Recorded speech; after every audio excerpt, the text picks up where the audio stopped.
njagala kuwa ku bigambo by'omukulu Mathias Mpuuga Nsamba ayina program gyabaddeko ku NBS ku makya g'olunaku olwaleero era ayogedde ebigambo bingi nnyo newankubadde ebimu ku bibuuzo bye bamubuuzizza ate si bwabizeemu naye nga ngenda kuba nga mbikuwako wano obeere nga obitegeera bulungi nnyo. Red Zone TV kwoli bwe batanaba kuba nga osubscribinga nja kukusaba kkirira wansi awo olaba ekigambo subscribe kikwateko akwate ne kade aka notification yako kakuyambako okujjukiza singa Red Zone TV ebeetadde ensonga yonna nobeera omu kwabo abanasooka okumanya ne tubanga ate tugenda mu maaso.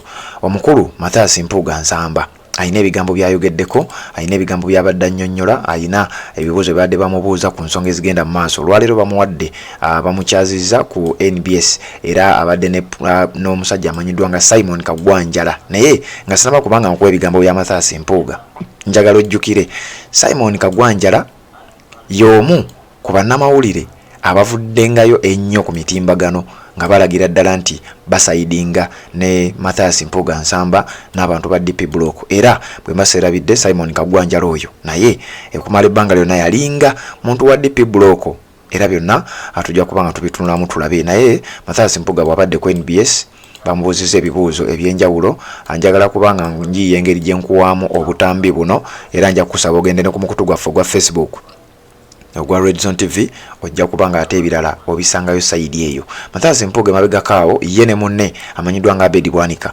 bafuddengayo emirundi mingi nga bagamba NUP teyina ssemateeka, ekibiina kya NUP nti tekirina constitution kwe kitambuliza mirimu. Wabula olunaku olwaleero bamubuuzizza ku kibaluwa Robert Kyagulanyi Ssentamu n'ekibiina ekya National Unity Platform kye baawandiika nga kiraga nti Mathias Mpuuga asuspendingiddwa oba awummuziddwa mbagirawo, suspended with immediate effect. Mathias Mpuuga bw'abadde addamu ate asinzidde mu ssemateeka w'ekibiina kya NUP ate gwagamba nti ekibiina tekirina ssemateeka. Ogenda kubiwuliriza. Mathias Mpuuga agambye president w'ekibiina kya NUP ayina powers ezimu naye mu powers z'ayina ezimugoba taziyina era tali willing kuva ku bwa deputy president.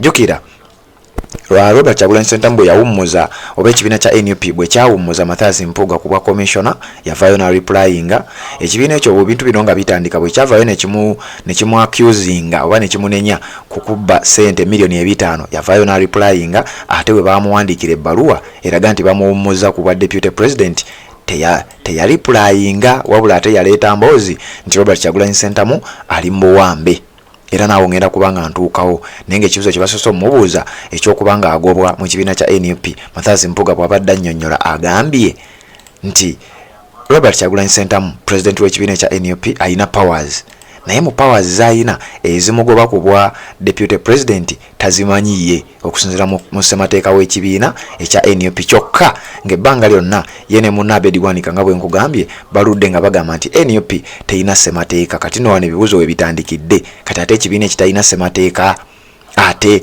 lwaki ssemateeka ate gwe gw'oyimiriddeko kati ate oyo wa kibiina ki gw'oyimiriddeko? Ekyo kibuuzo kibadde kimu.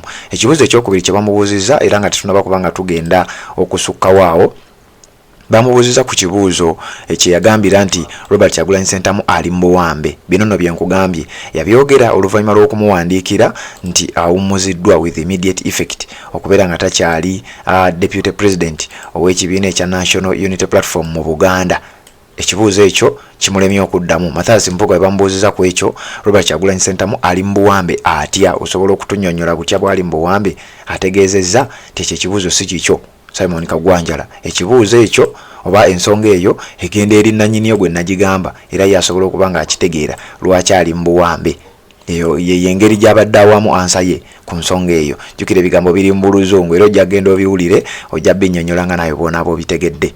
Ekibuuzo ekirala kye bamubuuziza Mathias Mpuuga Nsamba, jjukira ennaku z'omwezi nga 7 ku Sunday neewedde waliyo emisinde mu Lubiri egy'amazaalibwa ga Kabaka. Emisinde egyo gyaleeta ebigambo bingi nnyo. Abaana bayimba Mpuuga mubijjukire byonna biba wano ku Red Zone TV obanga wali otambula naffe oteeka okuba nga wabimanya. Abaana baamuyimbanga Mpuuga ani yalya Mpuuga yalya n'ebirala ate bantu bangi nnyo bazze boogera ku nsonga eno. Kakati wano bamubuuzizza ku nsonga eyo ategeezezza nti abakulu mu kibiina kya NUP be baapanga abavubuka era ne baba fundinga bajje babeere nga banvuma era n'ategeeza nti lwaki mumpita omubbi. Ebyo nno bye bimu ku bigambo ebitonotono byasobodde okubanga ayanukula ku nsonga eyo nti ekibiina kya NUP kyekyafandinga abavubuka bajje bamuvume.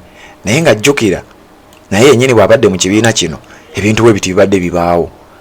Kitegeeza naye abadde omu ku abo abafandinga abavubuka bakole ebintu bwe bityo, naye ate ng'abantu bano tewali muntu yabafandinga okusinziira ku mbeera ezibadde zigenda maaso. Ebintu bino bizenga bibaawo ne wabadde mu kibiina kya NUP ne wabadde tanaba kuyingira kibiina kya NUP, ebintu bino bizenga byapeninga. Kati wano ku Red Zone TV njagala kubanga nkusoosotolera mpola mpola ebigambo ebijja bigenda maaso okubanga byogerebwa. Mathias Mpuuga abadde ku NBS program gye badde bamubuulizaamu ebibuuzo ng'ali ne Simon Kagwa njala. Njagala kubanga nkutegeeza nti ebigambo bimususseeko era bingi bikyagenda mu maaso n'okubanga byapeninga. Mugenda biraba ku mitimbagano kyemmanyi bagenda bibawa, naye njagala kukubiriza ogende ku mukutu gwaffe osubscribinge ku channel eno obeere nga okwata ne kade aka notification, then bw'ova wano genda ku Facebook teeka mu Red Zone TV ofollowing omukutu ogwo, ojja kubanga osangayo ensonga ezimu ze tuteeka wano era tumala ne tuziteekayo ne side eri n'obeera nga ate nayo ozisangayo. Mathias Mpuuga ono nga bwe nkugambye oluvannyuma lw'okuba nti yagobwa kuba deputy president oba yawummuzibwa kuba deputy president mu Buganda, wabaddewo n'envuuvuumo abamu nga bagamba Robert Kyagulanyi Ssentamu essaawa yonna agenda kubanga akola reshuffle okubanga akyusakyusa mu bukulembeze bwe ayinza okulonda. Abamu basonze nnyo ku Betty Namboze. Jjukira ffe wano ku Red Zone TV tukuleetera kye bayita vote, Red Zone votes oba Red Zone polls, ne mulonda ku bintu ebifaanana bwe bityo. Kati twaleeta polls zino nti singa oba in case of any reshuffle mu kibiina kya NUP, singa Robert Kyagulanyi Ssentamu akeera ku makya n'agamba nti ngenda kukola reshuffle, muntu ki gw'oyinza okuba ng'osongako? Twakuleetera akalulu kano ne tuleeta Honorable Betty Namboze, Honorable Zaake Francis Butebi, Mayor Florence Namayanja ne Governor Matiya Lwanga-Bwanika. Era obululu nga bwe bwagenda, Honorable Betty Namboze yafuna ebitundu 58 ku buli 100, abantu n'abalonze babadde 100. Ebitundu 58 ku 100 Betty Namboze era yawangudde waawo. Honorable Zaake Francis Butebi ebitundu 27, Honorable Mayor Florence Namayanja ebitundu 8 ku buli 100, then Governor Matiya Lwanga-Bwanika ebitundu 7 ku buli 100. Honorable Betty Namboze abasinga obungi gwe basonzeeko nti ffe gwe twagala abeere nga addira Mathias Mpuuga mu bigere. Jjukira Honorable Betty Namboze ono okuva ebintu bino lwe byabaawo abadde asigadde nnyo solid era asigadde ali ku side eya Robert Kyagulanyi Ssentamu nga yagamba Mpuuga ne Bwanika mukoze nnyo ensobi era twagala kubeera nga ate tubabulira ekintu nga bwe kirina okuba nga kitambula. Kakati bwe bityo bitambudde. Obuvidiyo buno bunnemye okubanga nkuteerawo kubanga ensonga za copyright nga bwe muzimanyi, naye nga mbadde njagala kubanga nkuwa obutambi buno. Mathias Mpuuga mwe bamubuuliza ebibuuzo aweze tagenda kubanga ava ku bwa deputy president era n'ategeeza mwe mwatuma abavubuka bajje banvume mu lubiri okubeera nti abannangira obubbi obwa ssente miliyoni 5.